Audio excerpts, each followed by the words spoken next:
Hello students, welcome to EPG Pathshala. I am Dr. Pooja Valia Maan from SGI Samalkha.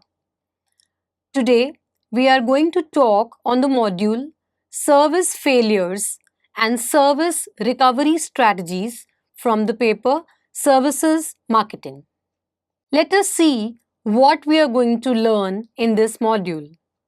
Students, in this module you will learn meaning of service failure, reasons of service failure, consumer reaction to service failures, service recovery paradox, and service recovery management. Have you ever been faced with a situation when you ordered dinner at a restaurant and had to wait for more than 20 minutes for it to be served? What would be your reaction? Let us assume another situation. How would you react in a premium restaurant when served with cold food or maybe stale food? It is expected that you will be loud and voice your concern to the waiter serving or to the manager at the counter. Let us assume another example. You ordered a product online and the e-retailer promised to deliver the product within 2 days, which did not come till 7 days. On contacting the customer care department, you were given an excuse of some transport strike like leading to the delay. How would you react to such a situation? Will you show your dissatisfaction with the services? The delay in serving cold food, or delay in the delivery of the product from the e-retailer are all the examples of service failures. In this module, let us look at the meaning of service failures and the strategies to manage it in such a way that the consumer feels satisfied. So let us start with the discussion on service failures. Service failures refer to a condition when the consumer does not receive the services as promised by the seller. Service failure leaves a negative experience and in turn a negative image of the service organization. Hence, we understand that a service failure may occur when a consumer does not get the delivery of the service as was promised during the service transaction, when the delivery of the service is delayed or it is too slow to be delivered. The service may not be able to deliver the core benefit due to which the service was sought to be purchased at the first place. Or lastly, when the employees delivering the service or confronting the consumer sounds rude or uncaring. So students, do you think we need to manage the service failures? Whatever be the reason of service failure, it leads a negative experience and in turn a negative image of the service organization. Therefore, yes, it is very important to manage the service failures. Not all dissatisfied consumers may complain to the organization about a service failure. Very few dissatisfied consumers may instead spread a negative word of mouth about the service by sharing their negative experience amongst their own social circles. On the contrary, there may be some consumers who may prefer to take to the legal route to get them compensated for any service failure. Therefore, it is extremely important to ensure that no service failure should occur in service delivery. However, if it does, it should be instantly recovered to please the consumer. In this figure, a number of consumer reactions are shown on having faced a service failure. Any unattended service failure may result in causing a consumer loss. So, what is this concept of service recovery paradox? An effectively solved consumer failure experience may help in building the consumer satisfaction and consumer loyalty and a positive impact of the service provider. Consumers who faced a service failure and were served as per their expectations probably were more satisfied and thus more loyal towards the service organization. In this slide, you look at a recovery paradox in context of services. The concept of recovery paradox suggests that usually a service failure will result in making the consumer highly dissatisfied. However, if the service failure is recovered and the level of service delivery is more than the expectations of the consumers, the consumer will be highly satisfied. This once a dissatisfied consumer is likely to be more loyal and likely to repurchase the service and even highly likely to recommend it to others. Let us discuss an example to understand the concept of service recovery paradox.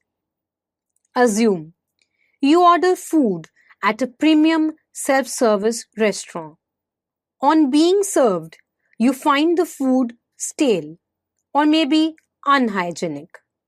You move up angrily to complain to the manager. The manager courteously apologizes and requests you to enjoy a fresh meal being served with few more delicacies added by manager's choice, that too free of cost. How would you react? Especially a reaction while leaving the restaurant. It is very likely you would be a happy consumer while leaving. It is also likely for you to visit the restaurant again and say a friendly hello to the manager. This means that in most of the service failures, if handled well, the consumer could be made loyal to the service provider. Let us assume another example. A customer books a hotel room online and on arrival, he finds that the same room is not available. In order to recover, the front desk executive offers him an upgraded room, but at no extra cost. This makes the customer not only happy but more loyal to the hotel. You should not be surprised if you find a service provider deliberately planning a service failure and then thrilling the consumer with an over-the-board service delivery to make him loyal. But is it really so attractive as it sounds? No, there are problems in service recovery paradox. The concept of service recovery paradox is very complex. Not all consumers will forget the first bad experience of a service failure, even if they were served well later. The first impression may sometimes be the last impression. This can be explained.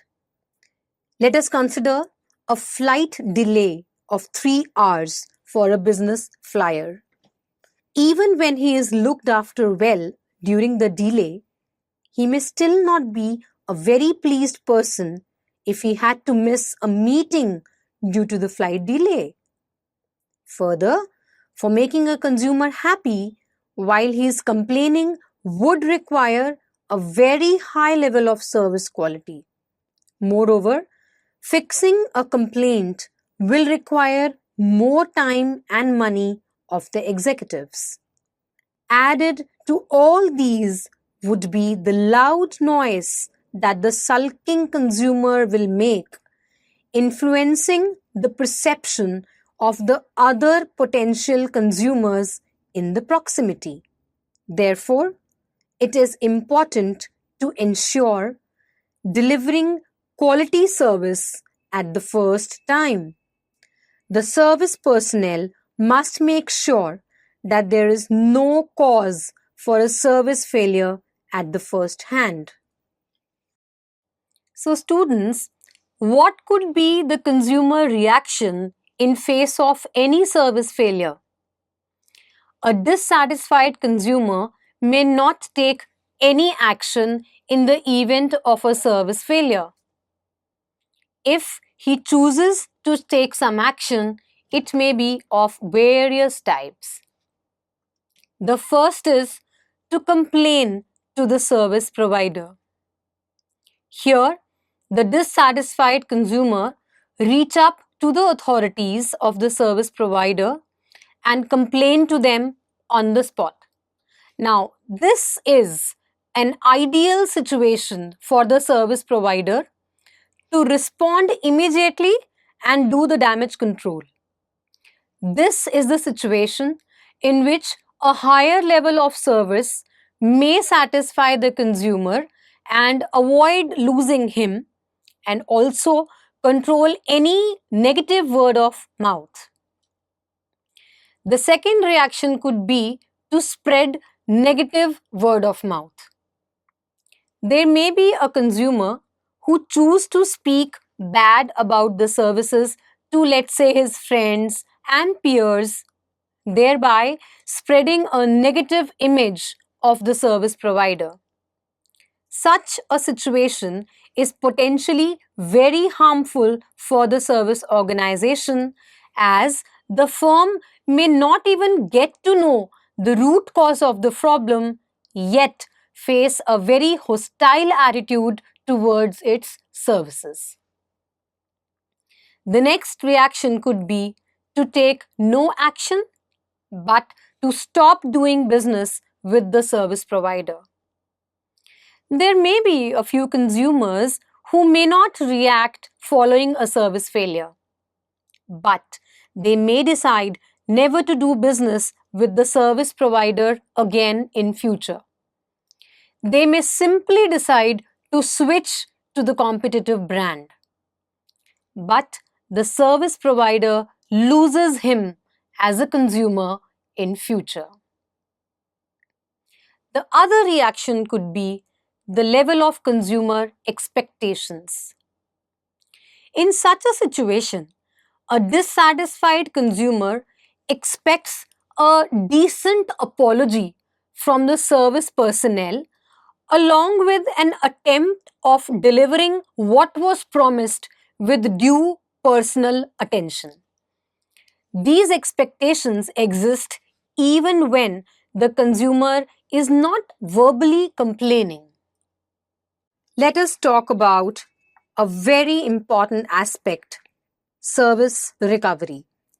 Service recovery refers to the attempt of the service provider to manage the service failure causing dissatisfaction to the consumer and ensure quality service delivery.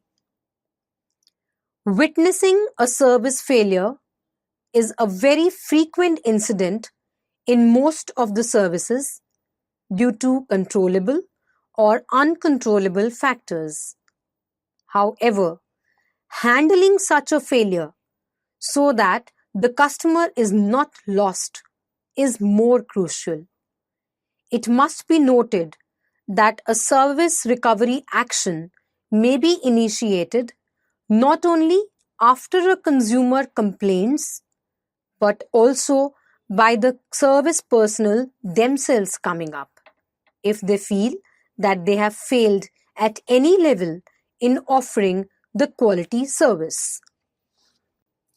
In case of a complaint being made by the consumer for a service failure, there are a number of expected reactions from the service provider.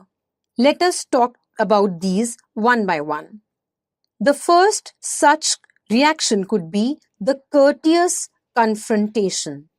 In the event of a complaint being made by the consumer about a service failure, it is important that the service personnel acknowledges and accepts the complaint in the most courteous and open manner. Any dissent or unwillingness to accept the complaint may lead to a higher level of dissatisfaction amongst the consumer who is already unhappy with the service. The interaction with the consumer at the time of complaint should be made so warm that the complaining consumer is convinced that the service provider is genuinely interested in facilitating the aggrieved consumer on the issue of service failure. The words, the tone, and the body language of the service personnel handling the consumer plays an important role in pacifying the complaining consumer.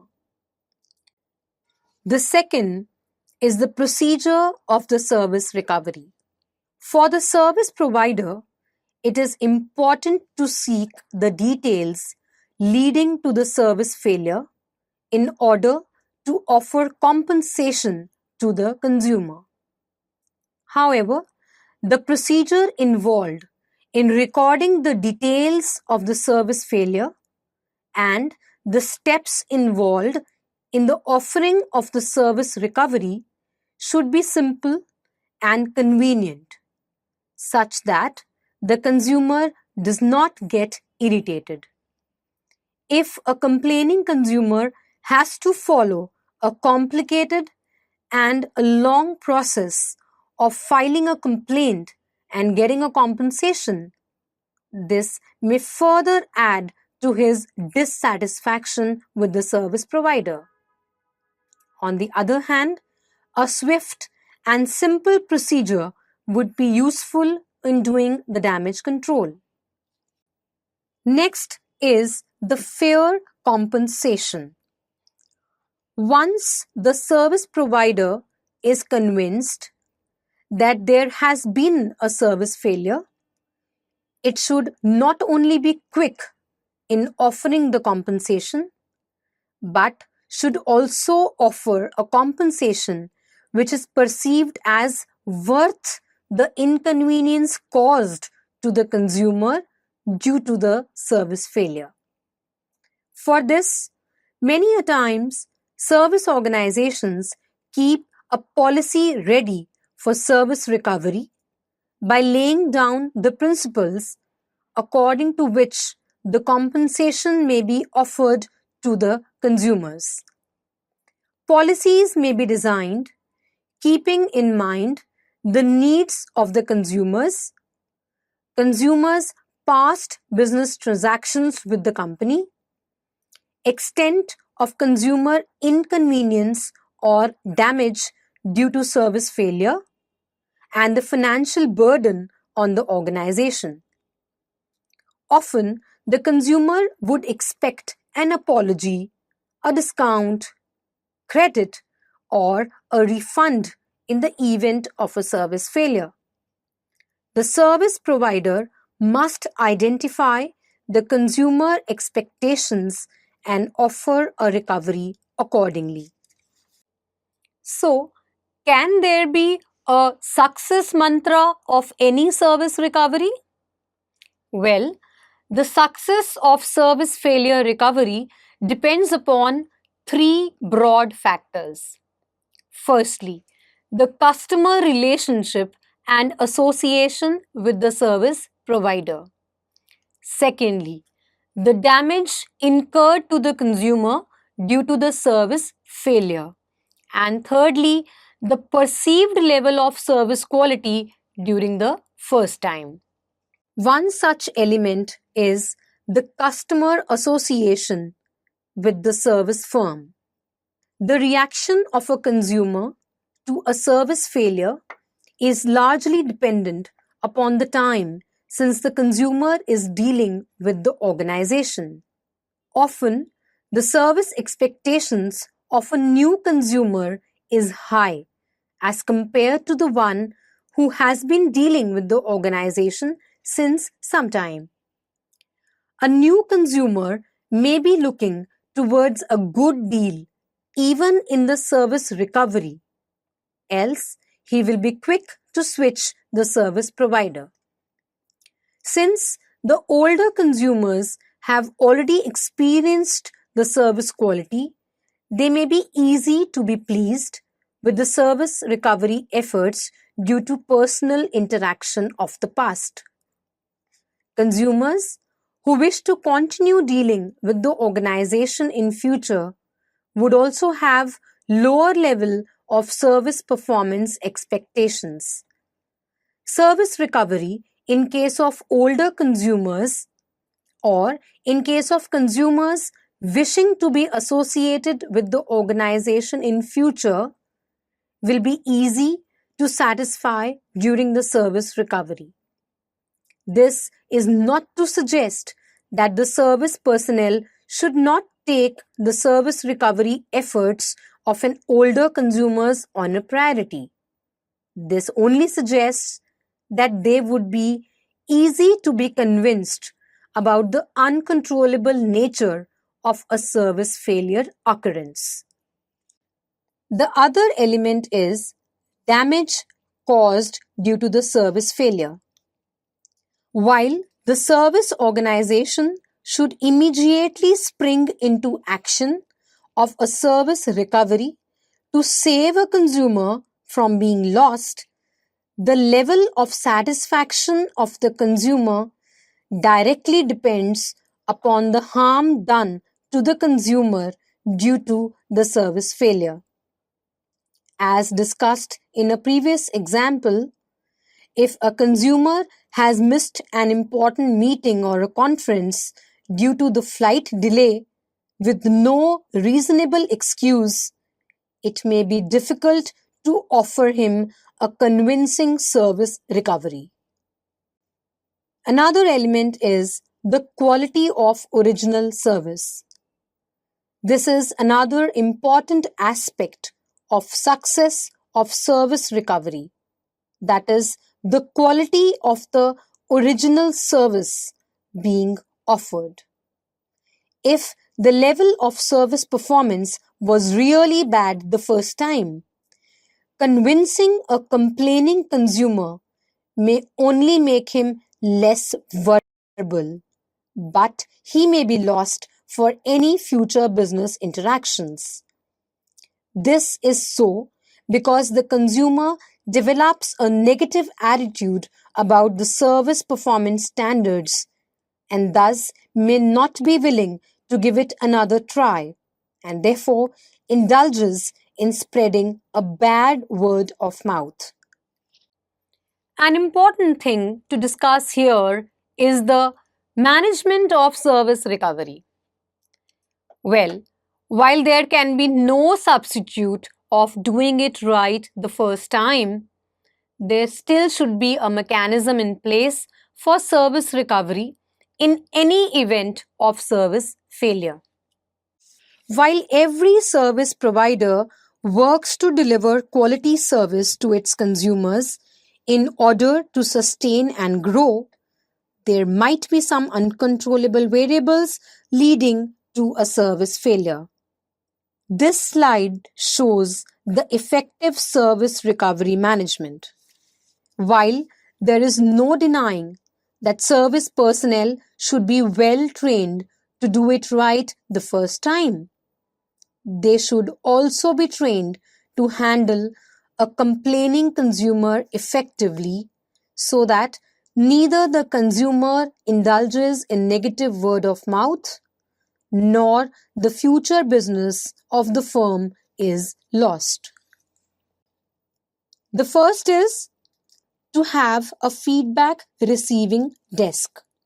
For a service manager to ensure that the service is delivered right at the first time, it is important to be alert to any complaint being felt by the consumer. For this, consumer feedback is one such means. You might have filled some short consumer feedbacks after being served at hotels and restaurants like KFC. There may be some locked boxes installed in the vicinity of the consumer to drop in a complaint or any happy or sad experience.